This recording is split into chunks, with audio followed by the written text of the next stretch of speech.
जय हिंद साथियों, मैं प्रसन्न पाठक, फैकल्टी ऑफ राम एकेडमी। आज संविधान के एक नए टॉपिक में डिस्कस करेंगे जिसका नाम है महान्यायवादी। इसको इंग्लिश में बोलते हैं अटॉर्नी जनरल ऑफ इंडिया। इसका शॉर्ट फॉर्म होता है AGI। बात करते हैं महान्यायवादी की, तो महान्यायवादी एक संवैधानिक निकाय है। It's a constitutional body. इसका जो प्रावधान किया गया है अनुच्छेद 76 में वर्णित है। The provision of AGI under article 76। महान्यायवादी एक्चुअल में होता क्या है, तो भारत सरकार का सर्वोच्च विधि अधिकारी होता है। भारत सरकार का सर्वोच्च विधि अधिकारी होता है।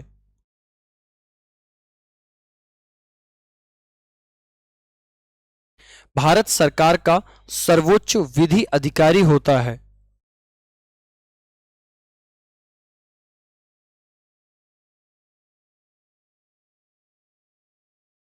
He is the supreme law officer in government of India. Bharat सरकार का सर्वोच्च विधि अधिकारी होता है। अर्थात इसके कार्य के बारे में डिस्कस करते हैं तो भारत सरकार का अपना पर्सनल एडवोकेट ही महान्यायवादी कहलाता है। जैसे भारत अंतरराष्ट्रीय न्यायालय की बात करते हैं, इंटरनेशनल कोर्ट जैसे द हेग नीदरलैंड में स्थित है।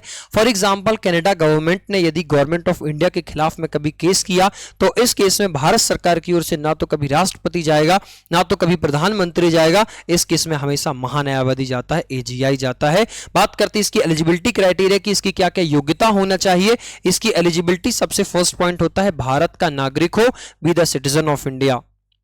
भारत का नागरिक हो।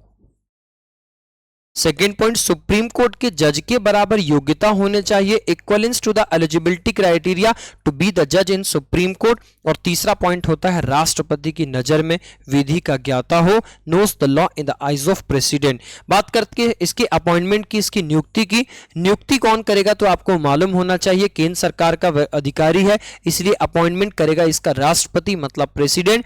इसको शपथ भी कौन दिलाएगा, ओथ कौन दिलाएगा तो आपको मालूम होना चाहिए, राष्ट्रपति मतलब प्रेसिडेंट। और he submitted his resign to the president. अपना त्यागपत्र भी किसको देगा तो राष्ट्रपति को देगा। आपने एक वर्ड यहां पर पढ़ा, नियुक्ति मतलब होता है अपॉइंटमेंट। ध्यान रखिएगा, महान्यायवादी की नियुक्ति होती है। एक वर्ड आप पढ़ते हो कॉन्स्टिट्यूशन में निर्वाचन, और एक वर्ड होता है नियुक्ति। निर्वाचन मुख्यतः दो प्रकार का होता है, एक होता है प्रत्यक्ष निर्वाचन और एक होता है अप्रत्यक्ष निर्वाचन। Election is of two types, एक होता है डायरेक्ट इलेक्शन और दूसरा होता है इनडायरेक्ट इलेक्शन। प्रत्यक्ष निर्वाचन का मतलब होता है जिनको हम चुनते हैं, और अप्रत्यक्ष निर्वाचन इनडायरेक्ट इलेक्शन सिस्टम का मतलब होता है जिनको हम चुनते हैं वो किसी और को चुनते हैं। बात करते हैं, नोट करके एक फैक्ट आपको बता रहा हूं, भारत में प्रत्यक्ष निर्वाचन प्रणाली की शुरुआत 1919 में की गई और अप्रत्यक्ष निर्वाचन प्रणाली की शुरुआत 1892। Indirect election system was started in India in 1892 and direct election system was started in India in 1919। इसके कार्यकाल डिस्कस करते हैं। इसका जो कार्यकाल होता है वो till the pleasure of president होता है, राष्ट्रपति की इच्छानुसार होता है, राष्ट्रपति की इच्छानुसार।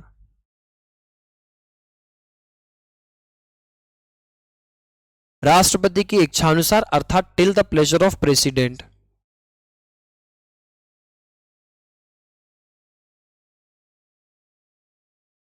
सैलरी डिस्कस कर लेते हैं। तो सैलरी आपने यहां पर अभी पढ़ा था कि इसका एलिजिबिलिटी क्राइटेरिया सुप्रीम कोर्ट के जज के बराबर होना चाहिए। तो इसका जो सैलरी होगा, इसका जो वेतन होगा, इसका जो वेतन होगा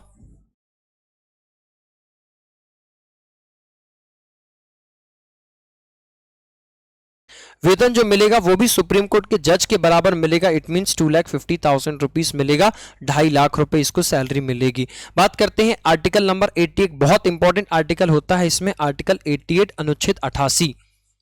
महान्यायवादी कभी भी संसद का सदस्य नहीं होता है लेकिन उसको कार्यवाही में बैठने का मौका मिलता है। आर्टिकल 88 कहता है, समझेंगे, आर्टिकल 88 कहता है, अकॉर्डिंग टू आर्टिकल 88 ना तो संसद का सदस्य होगा, will not be the member of parliament, ना ही मंत्री परिषद का सदस्य होगा, will not be the member of council of minister, ना तो उसे वोट देने का अधिकार होगा, not have the right to vote, सिर्फ उसे कार्यवाही के दौरान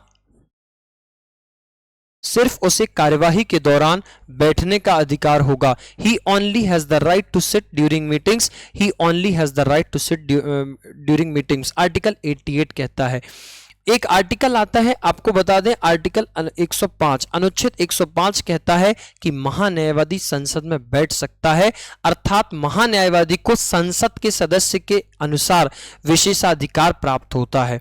डिस्कस करते हैं महान्यायवादी के स्टैटिक फैक्ट्स के बारे में।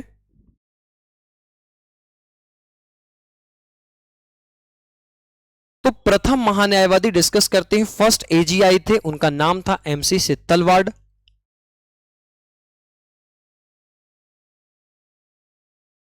और वर्तमान में है current AGI are Venkat Ramani. Current AGI of India, ध्यान रखिएगा, आर वेंकट रमणी।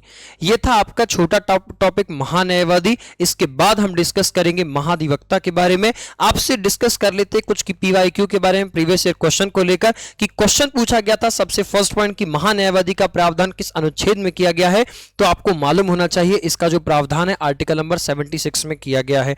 अनुच्छेद 76 कहता है महान्यायवादी का प्रावधान। यदि आपसे एक क्वेश्चन पूछा जाता है कि नियुक्ति इसकी कौन करेगा, तो आपको मालूम होना चाहिए राष्ट्रपति करेगा, अपॉइंटमेंट बाय प्रेसिडेंट। इसको शपथ भी कौन दिलाएगा, तो आंसर आएगा प्रेसिडेंट, मतलब राष्ट्रपति। और त्यागपत्र भी किसको देगा, तो आपको मालूम होगा प्रेसिडेंट। इसका कार्यकाल डिसाइड करते हैं, तो कार्यकाल ध्यान रखिएगा राष्ट्रपति के ऊपर निर्भर करता है, till the pleasure of president. इसका जो वेतन होगा वो 2.5 लाख रुपए होता है। कभी एमटीएस सीएचएसएल जैसे एग्जाम में क्वेश्चन पूछ लिया जाता है फैक्ट्स के रूप में कि फर्स्ट एजीआई कौन थे, तो आपको मालूम होना चाहिए एमसी सित्तलवाड़ थे। और वर्तमान में कौन है, तो आर वेंकट रमणी है।